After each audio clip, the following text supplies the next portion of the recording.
انا للہ و انا الیہ راجعون۔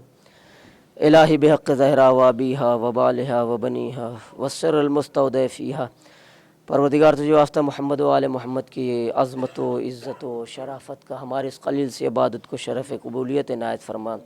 پروردگار جہاں کہیں بھی شیعان حیدر کرار ان کی جان و مال عزت و آبرو کی حفاظت فرما، مقامات مقدسہ کی حفاظت فرما، علماء اعلام کا سایہ ہمارے سروں پر باقی رکھ، ظالمین کو نیست و نابود فرما، مظلومین کی نصرت و حمایت فرما۔ پروردگار جو بیمار ہیں بیمار کربلا کے صدقے میں شفائے کامل و عاجل عنایت فرما۔